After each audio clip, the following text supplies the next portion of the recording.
Okay, so I just ran out of line in my Ryobi weed eater, weed whacker, whatever you want to call it. This is the 15-inch. This will apply to almost any of these devices, any brand.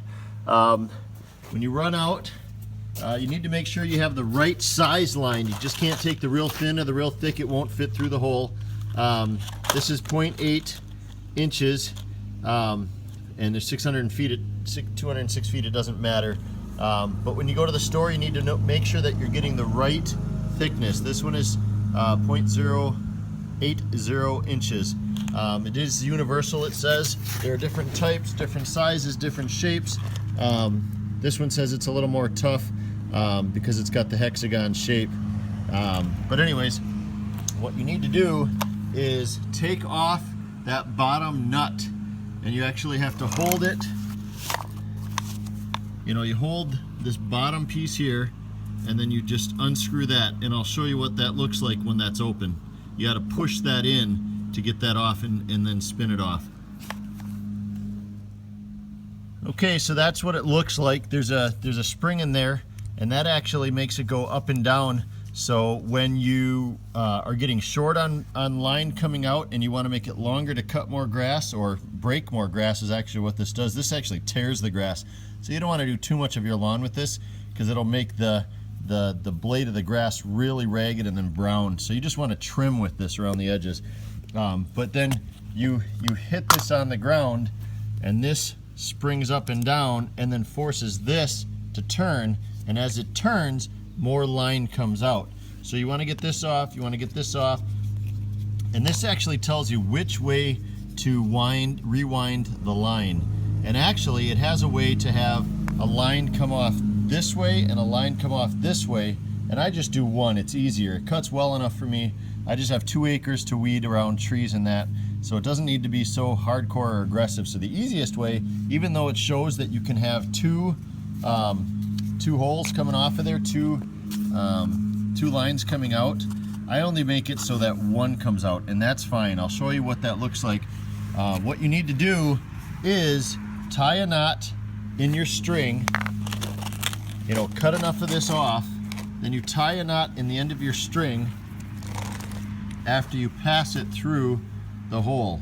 So I'll show you what that looks like, and then I'll show you how to wrap it around there and then how to get it back on. Okay, so I tied the knot. You know, I put the line through the bottom hole and I tied the knot. Now what I'm going to do is I'm going to follow, this says to rewind this way, and I just go around one of these. I don't do both. I just do one, and then it comes out the hole on one side. I'll show you what that looks like. Okay, so I've wrapped it all the way around. I followed the way to rewind it. I only did it on one side, and now you fit this up inside and you just have it come out the hole. And maybe I can do that there. Well, I won't be able to do it while I'm not looking from underneath. So I'll get that up through the hole and up there, and then I'll show you what it looks like before the nut goes on and then after the nut goes on. And then I'll show you how to hit it on the ground to get more to come out. Okay, so I just have it coming out one of the holes, and that is pushed up in there. And then you just put the nut on it and you push this up into place, and you press on the nut to compress the spring, and you just spin it on like a regular nut on a screw or a bolt. When you are done with this, you can start it up, and you may need to re-choke it because it's been a while. Might as well add some gas at the same time. But when it gets short, this is a good length right here. It could be a hair longer if you want, if you're going through a wide space that you're trying to weed whack.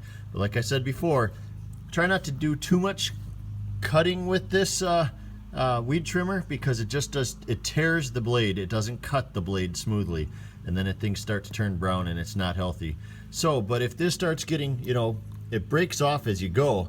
So if it starts getting too short and you're not cutting enough grass, then when you're actually holding it and this is spinning really fast, you hit that on the ground. This will be level, but you hit that on the ground on the grass, and then that rotates the bottom disc, and when it rotates, you know, another inch comes out, or 2 inches, or whatever it is, and then you'll have enough. So make sure you put enough in there so you can do your lawn 1, 2, 3 times without having to do this project every time. So I hope you enjoy weed trimming, and the Ryobi is a good brand, but like I said, this will work for any brand that you have.